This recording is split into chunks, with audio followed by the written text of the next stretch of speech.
Hi everyone, it is Sarah. Yeah, so I'm really late, and yeah, guess what happened when I went to go do my video for today at my home computer? It's like, oh, well, you haven't been around here in a week, so we need to install all these quadrillion, bajillion updates. Well, I don't have time to sit and install a quadrillion, bajillion updates, so could we skip that and do it later? No. We must do it now. Okay, so we'll do it now. So 15 minutes later, it's finally finished installing all of these updates, and then it decides to restart because the updates don't take effect until it's restarted. We spend another 5 minutes configuring it while we restart the computer, and then a fatal error occurs. And I'm like, well, it wasn't my idea to start putting the updates on, and yeah, I'm so mad at my computer right now, and I swear to God, it's like taunting me. It's probably sitting there laughing at me now.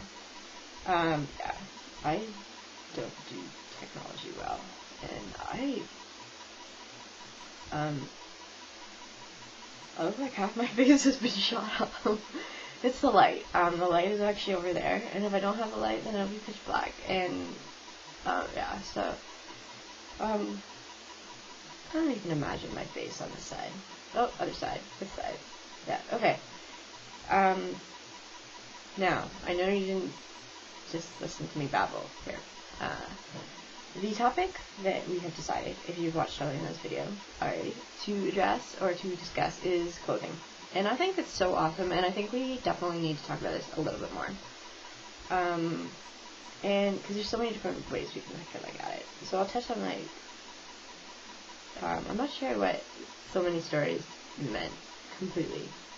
But anyway, this is her message to us, is eating disorders and how we dress. If that means covering ourselves up like monks, or I know a few people who will actually go the other way and expose a lot of themselves in pictures and whatnot. You can see it too. I think it's important because even though I'm fully recovered and at a healthy rate with a relatively normal idea of how big or small I am, and at peace at least with my size, I still cover up completely, I think.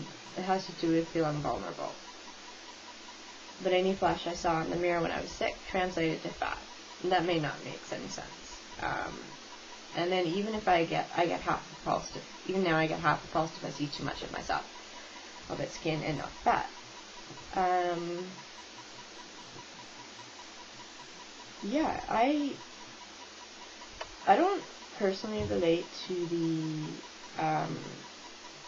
covering ourselves up, or the exposing a lot of people of themselves. I grew up in a very rigid household. I was told that I was not to wear tank tops, so I never did. I do now, but I never did then. And yeah, I don't relate to that very well. I know that people do go ahead and try and dress in clothing that shows off their bones or shows off, the thinner parts of themselves. And I know a lot of people will dress in certain colors. And I know a girl who will not wear anything but black because she thinks that it helps her fade into the background and that she doesn't stand out that way. And even when I asked her, if we had an airplane that would go and, swoop over our city in the middle of winter, so everything was white, and she was wearing black, and she was the only one, and I pointed out that she would actually stand out a lot more. She still said she would feel more comfortable wearing black. And then, so there's there's so many ideas that we have around clothing, and it's not surprising because it's very, very closely linked to our body image.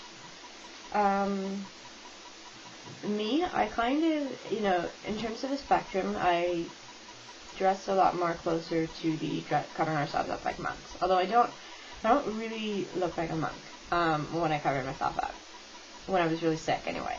Now I dress a lot more normally. I found that the more normal I dress, the less likely people are to stare at me.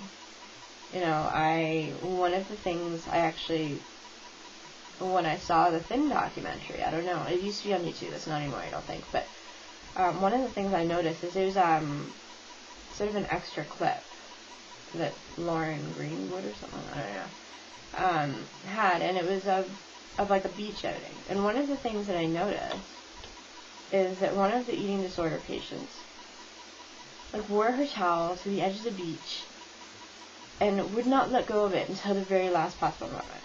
And I'm like, wow, she looks kind of dumb. I totally understood it, but I was definitely kind of drawn a lot more in terms of my attention, being like, okay, what the heck is she doing? Rather than I would if she had more to show on her body, or if she dressed a lot more normally. So I've learned that. So I dress a lot more normally now. I will wear shorts and I will wear t-shirts. But when I was very sick, I didn't. But I don't think it was because I was trying to hide anything weight-wise anyways. I think it had more to do with the fact that I was freezing all the time.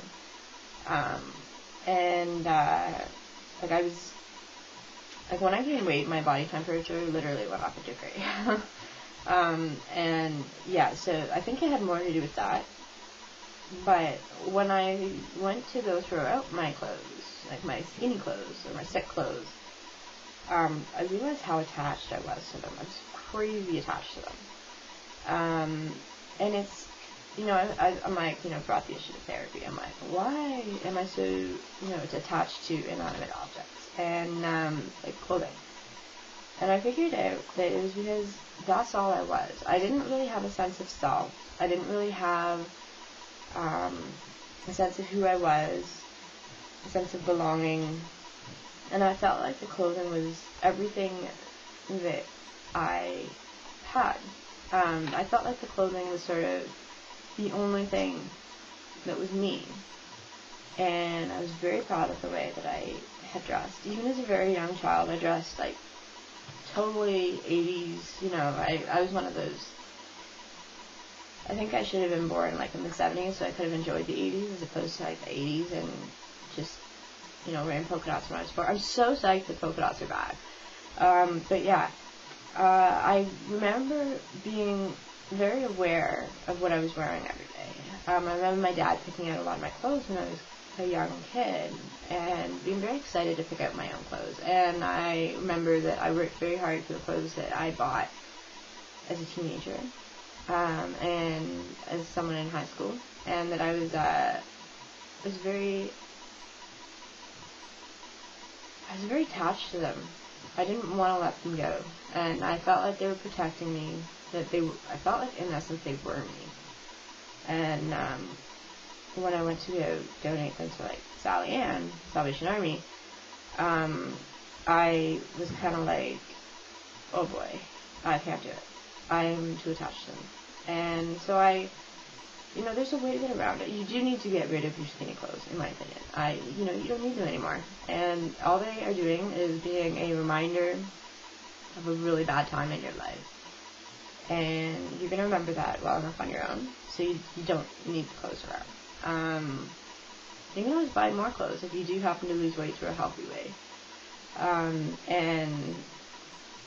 So I think that's something that you need to do, but at the same time, I can definitely relate to not being able to do that. And I decided that I was going to wait for the right cause to come along. And it came along this year, actually. And I had some friends doing a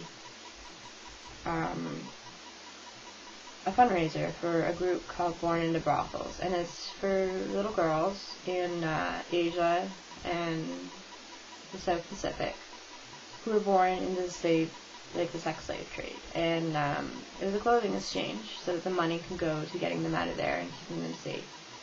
And I was just so moved by that. And that's essentially for a good chunk of the time that I was, starting to be very aware of the clothing that I was wearing and that I wanted to look nice and stylish. And, even if that meant, sort of reminiscing in the 80s or whatever,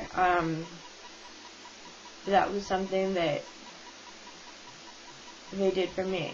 They kept me very protected. It was something that I could hold on to. It was something that was my own. It was something that I love dearly. And now they could do the same thing.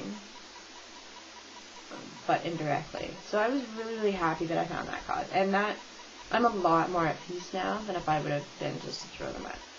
Some people do have very negative feelings about their clothing. And, sometimes they begrudge and they're like, how did I spend, 20 years trying to fit into that pair of pants? And I can see where that comes from too. One of the girls that actually started with Recovery Happens Now has a really awesome video, and she calls it my evil genes or something like that. And she wrote a whole bunch of things against her eating disorder on these pants and then cut them up. And I can see how that would be really